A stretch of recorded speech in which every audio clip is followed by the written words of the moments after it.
რატომ უნდა მიანიჭოს მომხმარებელმა უპირატესობა ჩასაშენებელ მექანიზმებს? ნებისმიერი დეტალის დაზიანების შეცვლა ხდება გარე ნაწილიდან. თუ არის კერამიკის ხარისხებს შორის რაიმე ტიპის განსხვავება? კერამიკა არის ორმაგად მოჭიქურებული, რაც ზედაპირს ხდის უფრო სქელს და პრიალას. აი მოვლაზე რას გვეტყვა, როგორ უნდა მოვუაროთ მას? ბაქტერიების 99% ნადგურდება 24 საათის განმავლობაში. რაც არ აზიანებს შემთხვევას, ხო რეალურად, ჩვენერად. ნოთ არის ის, რომ არ გამოვიყენოთ მჟავის შემცველი საწმენდის სითხეები და უხეში ზედაპირის მქონე საწმენდის საშუალებები.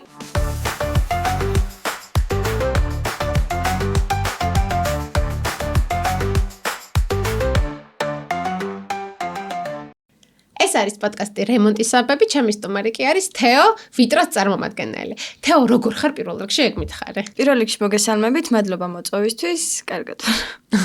მშვენიერი.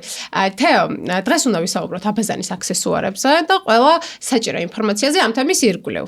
მე პირველ რიგში მაინტერესებს აქსესუარების დიდი ნაწილი, როგორც ის არის კერამიკა, ხო? და მაინტერესებს თუ არის კერამიკის ხარისხებს შორის რაიმე ტიპის განსხვავება. რა თქმა უნდა, კერამიკის ხარისხებს შორის არის სხვაობა, ის დამოკიდებულია მისი დამზადების ტექნოლოგიებზე. თუ ავიღებთ ვიტრას მაგალითს, ვიტრა კერამიკის დამზადებისას იყენებს ვიტრა ქლინის და ვიტრა ჰიგიენის ტექნოლოგიებს. მათ შორის სხვაობა რომ გამოვყოთ, ვიტრა ქლინის შემთხვევაში კერამიკა არის ორმაგად მოჭიქურებული, რაც ზედაპირს ხდის უფრო სქელს და პრიალას. ეს კი უზრუნველყოფს იმას, რომ კერამიკის ზედაპირზე წყლის წვეთები მაქსიმალურად სწრაფად გაედინება.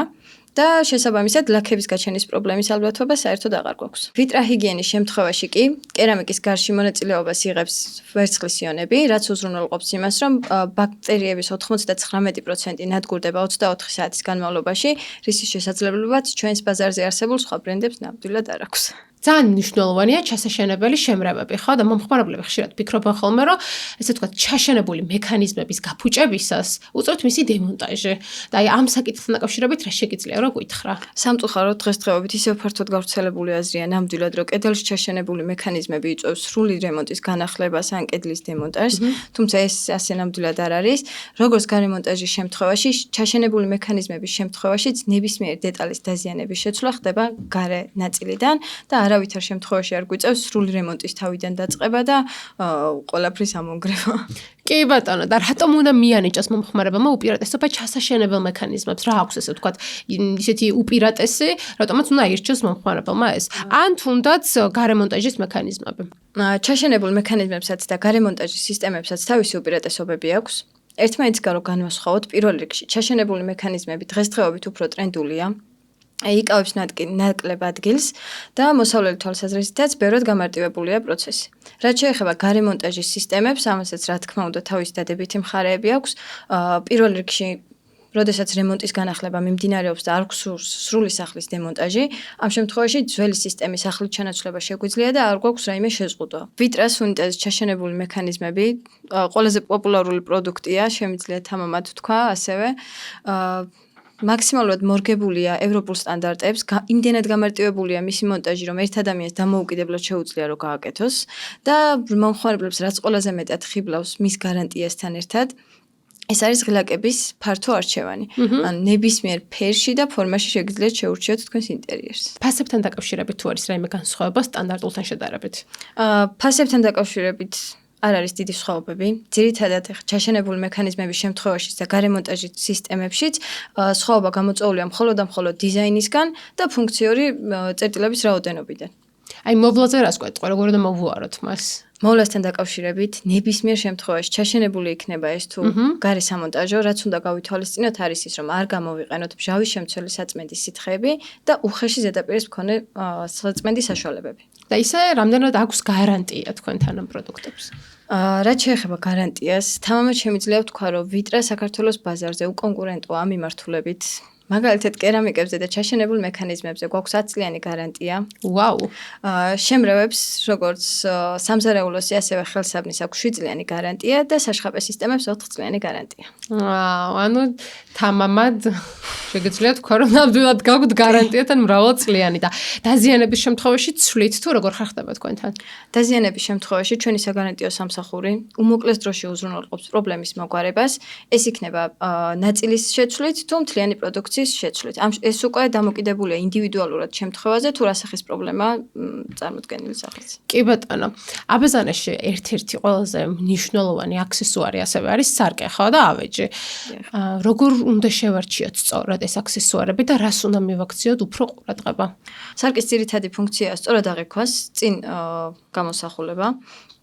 ამ შემთხვევაში ვითვალისწინებთ ხოლმე სარკე განათებით გჭირდება თუ განათების გარეშე და ასევე ძირითადი მნიშვნელობა რასაც აქვს და უპირატესობა რაც არის სარკეების ანტი დაურთქლის ფუნქცია, რომელსაც აქვს. ამ შემთხვევაში სარკის უკან არის სპირალი, რომელიც უზრუნველყოფს ამ სარკის გათბობას და შესაბამისად ორთქლის დროსაც კი შეგვიძლია რომ ჩვენი თავი დავინახოთ პირდაპირ.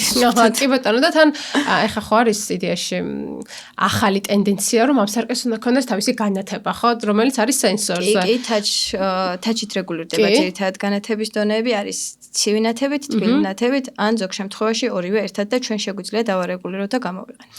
ისე როგორც კი, მაგრამ მე მქონია პრაქტიკაში, რომ შესაძაც ორთქლდება სარკე, აი თაჩი არ მუშაობს. იმიტომ რომ უკვე დავართქლის სველი რო არის, სარკე თაში არ მუშაობს ხოლმე ძირითადად შემთხვევაში. აი ეს სპირალი უზრუნველყოფს ზუსტად ამ ყველაფერს, რომ საწყისო ეტაპზე ხდება ამ ყველაფრის გათბობა და ფიზიკურად ვერ შეგვიშლის ორთქლე ხელს განათების ჩართვა გამართვაში. კი ბატონო, მოდი ერთ-ერთ ძალიან მნიშვნელოვან საკითხსაც რო შევეხოთ, ეს არის ტრაპი და მითხარი როგორ უნდა შევარჩიოთ სწორად ჩვენი აბაზანისათვის ტრაპი. ტრაპის შეძენისას პირველი მნიშვნელოვანი ფაქტორია თუ გავითვალისწინოთ რა მასალებიც არის ის დამზადებული, მაგალითად გამოყენებული პლასტმასი იყოს შესაბამისი ხარისხის, დღესდღეობით მოწინავე საკითხი რაც არის რომ დამზადებული იყოს ABS ტექნოლოგიით და ასევე მეტალის ნაწილები, რომელიც 304 კლასიფიკაციით არის გამოყოფილი. კი ბატონო. უჟანგავი მეტალი. ტრაპს უნდა ჰქონდეს დაქანება, რაც წყლის გასვლას უფრო მარტივს ხდის. ასევე ტრაპის შემთხვევაში აუცილებლად უნდა გავითვალისწინოთ, რომ იყოს კომბინირებული. ანუ ტრაპი ამ შემთხვევაში არის სველიც და მშრალიც, რაც უზრუნველყოფს იმას, რომ თუ წყალი ამოშრება ტრაპიდან და დიდი ხნით გვიწევს სახლიდან გასვლა, არ შეგვაწუხებს სუნის პრობლემა და მუდმივად დაცულები ვიქნებით ამ მიმართულებით. ასევე მნიშვნელოვანია ჰქონდეს ბადეც, რომელიც ახერხებს თმის დაგროვებას და შემდეგ უკვე წმენდის პროცესიც უფრო მარტივი გვხდება სარქველის ამოღებითაც და ამ თმის ბადითაც. მშვენიერი ამ უწურავი პასუხი იყო მართლაც და იმ მასალებზე რო გადავიდეთ, რომელია საუკეთესო მასალა აბაზანისათვის? წარმოდგენილი გვაქვს აკრილის და ქვის აბაზანები. ამ შემთხვევაში უკვე შეგვიძლია ხარისხთან ერთად მოვახდინოთ ბიუჯეტირების განაწილებაც, თუ რა ბიუჯეტში გსურს ჩვენი აბაზანის შეძენა.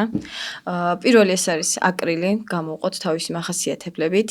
ჩვენი აკრილის აბაზანები დამზადებულია 100%-იანი აკრილის ლისტებითაც, რომელთაც გვამარაგებს ბრიტანული ბრენდი. შესაბამისად, აკრილის პლუსები რომ ჩამოვთვალოთ, წყლის ტემპერატურას ინარჩუნებს უფრო დიდ ხანს და ფერის ცვლილებასთან დაკავშირებით აქვს კიდევ გარანტია. ქვის შემთხვევაში, რაც შეგვიძლია გამოვყოთ არის ის, რომ დამზადებულია solid ტექნოლოგიით, რაც უზრუნველყოფს იმას, რომ ჰიპოალერგიულია და არ შეიცავს ჯანმრთელობისთვის მავნე ნივთიერებებს, არ მიაყენებს ჩვენს სიცოცხლეს ზიანს. ასევე დიზაინის მხრივ უფრო დახვეწილი ფორმები აქვს ქვის აბაზანებს, უფრო მეტად ესთეტიურია და ყოველთვის თვალში მოსახვედრია ხოლმე დიზაინში.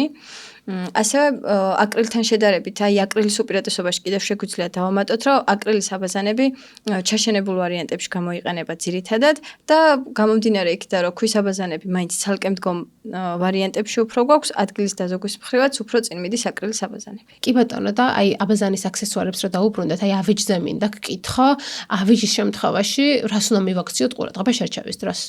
ავეჯის შემთხვევაშიც მნიშვნელოვანია თუ რისგან არის დამზადებული ჩვენი კარადა ხელსაბნები. მაგალითად, მნიშვნელოვანია რომ კარადა იყოს დამზადებული ნესტგამძლე MDF-ისგან. აქაც უკვე ხარისხობრივი განსხვავება ხდება, რაც ბიუჯეტშიც ხშირად გვხდება. კი ბატონო. კარადების შემთხვევაში პირველ რიგში უნდა შევარჩიოთ სწორი ზომა ჩვენი აბაზანისთვის. შემდეგ უკვე დიზაინი და ფუნქციურად რა გვჭირდება. ასევე როგორც სარკეები, ასევე კარატებიც არის ნათებით და ნათების გარეშე. სენსორული ნათებით არის ვიტრაჟი კარატები წარმოდგენილი. მიახლოებისას ავტომატურად ინთება და გასვლის შემდეგ ავტომატურად ქრება. აჰა, სენსორზე არის ხო როგორც მივხვდი, მშვენიერი, ძალიან კარგი. დამზადების პროცესში რაც უნდა გავითვალისწინოთ, თუ რა მასალისგან არის დამზადებული, მაგალითად ვიტრას კარატებში გამოყენებულია E1 კლასის დაპრესილი MDF-ი, რაც E1 კლასი მეანიშნებს, რომ გამოყენებულია ცხოვრებისთვის არასაზიანო ნედლეული, რაც არაზიანობს შეჯამთვალობას, ხო რეალურად, მშვენიერი. და მნიშვნელოვანია გავითვალისწინოთ, როგორი მექანიზმებისგან არის დამზადებული, რამდენად მარტივია მისი დარეგულირება და გასწორება. ძალიან კარგი.